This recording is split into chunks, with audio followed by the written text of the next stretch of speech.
So a few weeks ago, I managed to take the Canon R5 and the R6, as well as the RF100-500 f4.5 to 7.1 telephoto lens out. Not quite into the real world, but probably the next best thing, and that was the Emirates Park Zoo in Abu Dhabi. It's not quite real for the animals, but it was a pretty good test for the RF100-500. So we're going to flick through the photos and we're going to see how well the auto-focusing, the eye tracking, eye detection focusing system was working with some of the animals that were on show.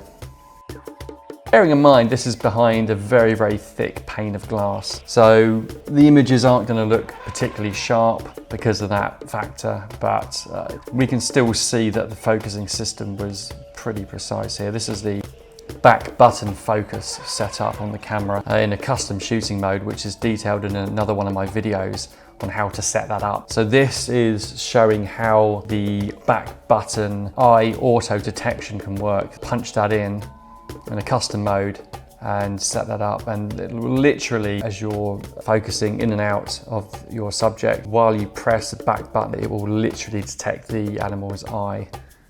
Almost pretty much spot on there. So as the animal moves, you can see that the focusing point doesn't always keep up, and then just a quick refocus of the lens and it just latches back onto the eye. You can see that it kind of drifts off a little bit. You can see here that quite an extreme focal distance now. So it's f7.1, so that would have been pretty much zoomed right out at 500mm through a thick pane of glass, and the animal is pretty much all black. I mean, even the eyes are black, and it still managed to find the eye. I think that's pretty amazing, really. Okay, so a slightly easier subject. These ones are a little bit out of focus. And then a quick readjustment of the lens, and bam, it's zoomed straight in. It's detected the eye pretty easily there, and look at that. One press and it's literally latched on. Again here, you can see it's doing its best job. The eyes are pretty difficult to see anyway. The camera has managed to find it. We have a leopard prowling around, covered in spots and patches. Obviously difficult for the camera to detect what's an eye and what's not. You can see that it's really trying to analyze the subject, and it's kind of getting there. It kind of got there. I mean, there's obviously the eyes have been turned away. Some of these are a little bit blurry, but again, we're shooting through thick glass, and again, you can see that it's kind of done a decent job there. It's f7.1 again, so we're probably literally zoomed straight out at 500mm focal length, and it's done a pretty good job considering the amount of distractions there are in this scene. The focus point literally latches onto the animal's eye. I mean, the animal's moving a little bit, the focal point is sort of trying to keep up. I think it's done a pretty good job here. Okay, we have this owl sitting here, and pretty easy for the camera to focus on that, I think. It's not difficult. Zoomed out again, so we're at f6.3. I think it's done a pretty good job as well. Okay, we're at this Harris hawk. Again, very, very small, precise point in the image where it's managed to detect, and this is a bit easier.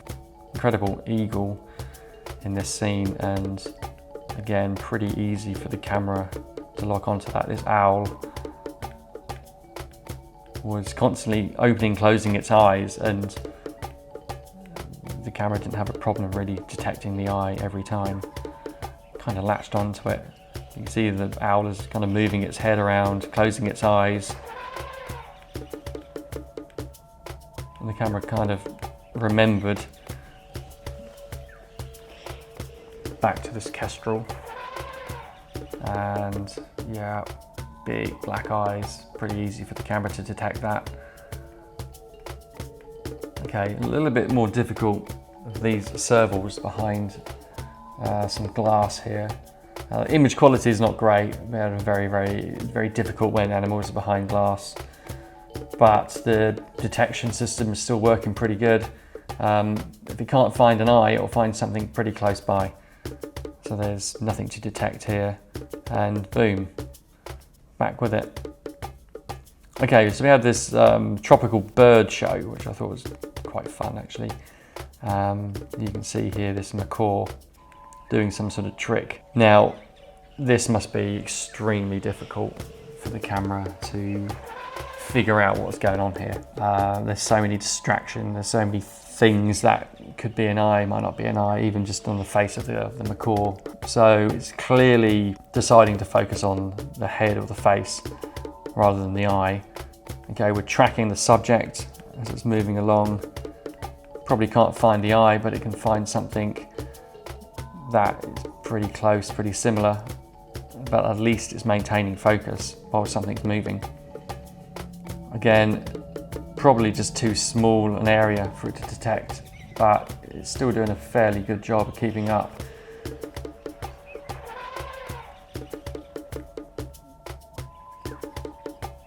I mean, it's there or thereabouts. I'm not going to fault it too much.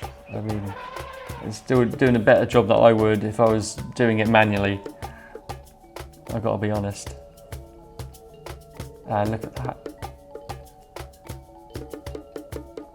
So we're probably at around 300mm focal distance here. Around 300 to 400mm, I think. And the camera is constantly re-evaluating the focus area, and sometimes it gets it, sometimes it doesn't. I'm not going to knock it too much, I've got to be honest. It's back with this macaw, and pretty much got it spot on there. It really has. And again, it's there or thereabouts. It's not far off. There, it's pretty much absolutely nailed it.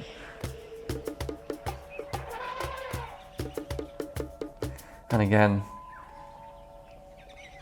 it's managed to find it.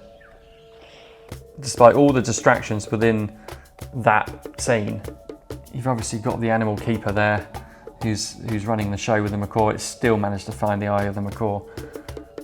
And again, okay, it's strayed off a little bit. We'll give it the benefit of the doubt. And okay, so you can see here there's a bit more of a struggle. Camera doesn't really know what to focus on. This is the reason why you need to have an option just to switch to single point focusing, take it off the actual AF Servo mode, change it to one shot, because the camera just doesn't know what to do. Here, it's a little bit simpler, it's a little bit easier for the camera to know, because there's just one subject in the scene and it can detect the eye pretty much straight away. Straight off there a little bit, focus on the nose. Okay, so we have a C-line show, and again, must be extremely difficult to detect what's an eye, what isn't an eye at this kind of C-line show. Here you can see that it's kind of picked out its ear. It's latched onto the ear. Again, we kind of give it the benefit of the doubt. It doesn't know what to focus on, so it's focused on the whole kind of animal, pretty much. Again, it's focused on the ear, and it's found the eye. It's finally figured out there's the eye, and it's latched onto it. And okay, we've gone a little bit wider there, back to the eye again, and it's kind of maintaining that for several shots, which I think is quite impressive, really. And again, you can see here, there must have been a shot before that I deleted, because it knew the eye was there. So as soon as the keeper, the animal keeper, moves his arm away, it's straight onto the eye, and then it's moved to the other eye. I think I just needed a slightly faster shutter speed. Some of these are a little bit blurry, but it's purely for demonstration purposes. So again, it's doing its best now to find the eye, and it's kind of found it here, which is really quite amazing. A little bit blurry.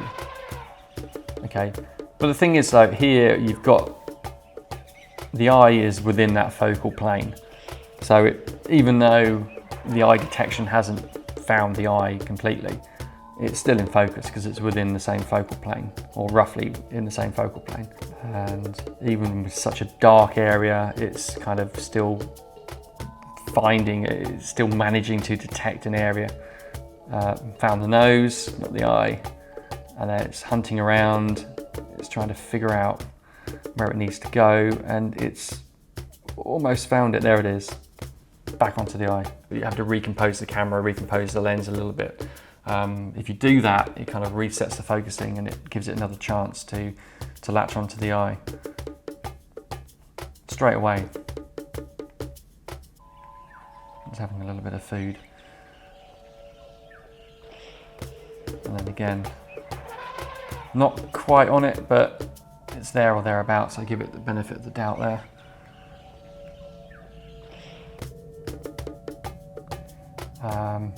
That's pretty precise. That's kind of strayed a little bit. You know, again, not going to bother me too much. Focused on the nose. At least it focused on something. Again, straight onto the eye, and the head moved, so its focal point is focused on the whole face rather than the eye. It seems like if the subject is moving very, very quickly, then it might have a little bit of struggle keeping up with that movement. But generally, it's done quite an incredible job. Considering the subject matter, it's not bad at all. I mean, it's certainly doing better than if you're having to move your focal point around. It's still doing a far better job than any kind of manual control that it could ever do. And again, these aren't the greatest pictures in the world. This is just me mucking around with the camera. So we're back to this owl, which is such a great subject to photograph. And you can see that the eye auto detection kind of strays a little bit if the animal is moving or if there is some kind of quick movement, but then it quickly latches back on again. Just a slight recomposure, a reconfiguration of the lens. You might want to zoom out and then zoom back in again, just to reset everything, and then it does quite a good job of just finding that eye almost immediately. And it's surprising how quick it is. I mean, it is so quick, latching on to these areas within the image. You can see here, I mean, it's almost 100%.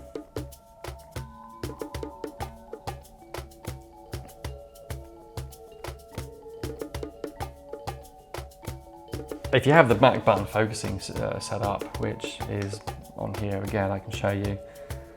AF on, AE lock button, eye detection AF. I mean, you can change these. You can change the various other things that you want to change it to.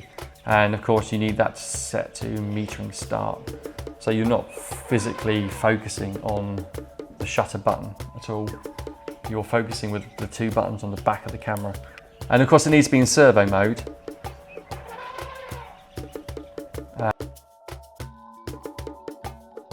Incredible focusing technology. If you were trying to do this manually, you might get one shot out of 50 in focus. So that kind of wraps up my experience of using the animal eye auto detection as a customizable back button focusing system on the Canon R5 with the RF100-500. Thank you for watching. Like and share, subscribe to my channel if you like what you've seen and heard. Hopefully this is of enormous benefit to people who have just bought their R5 and even their R6 cameras. The functions generally work the same in the R6, but maybe I'll do a separate video for that as well, just in case there are some slight differences. But essentially, the cameras have the same autofocus setup. They all have mechanical, electronic first curtain and electronic shutter modes, and various other modes are either the same or very similar. So hopefully this is of some benefit, and let's get out and shoot more photos.